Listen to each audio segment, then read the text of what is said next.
99% लोग नहीं जानते कि दुनिया की सबसे पहली रामायण महर्षि वाल्मीकि ने नहीं बल्कि स्वयं हनुमान जी ने लिखी थी। लंका विजय के बाद जब प्रभु श्री राम अयोध्या लौट आए और राजपाट संभाल लिया तो हनुमान जी कुछ दिन उनकी सेवा करने के बाद तपस्या के लिए हिमालय चले गए। वहां भगवान शिव की आराधना के दौरान वे रोजाना अपने पास मौजूद एक विशाल शिला पर अपने नाखूनों से राम कथा लिखते रहे। कई वर्षों की तपस्या के बाद उनकी रामायण पूरी हुई।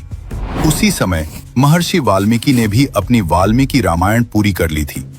वे बहुत प्रसन्न थे और अपनी रचना भगवान शिव को समर्पित करने के लिए कैलाश धाम पहुंचे। वहां उन्होंने देखा कि हनुमान जी पहले से मौजूद हैं और उन्होंने चट्टानों पर रामायण लिखी हुई है। जब वाल्मीकि जी ने हनुमान जी की लिखी रामायण पढ़ी तो वे निराश हो गए। हनुमान जी ने उनसे उनकी मायूसी की वजह पूछी।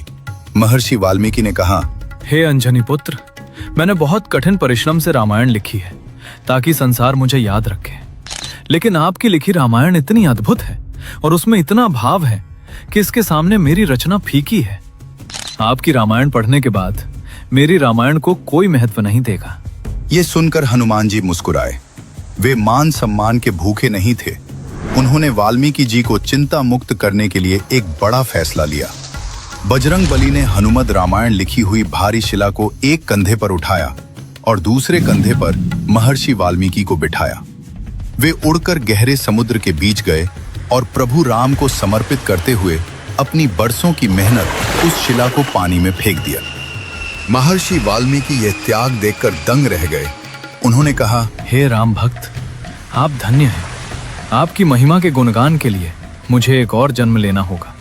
उन्होंने वचन दिया कि कलयुग में मैं एक और रामायण लिखने के लिए जन्म लूंगा जो आम लोगों की भाषा में होगी।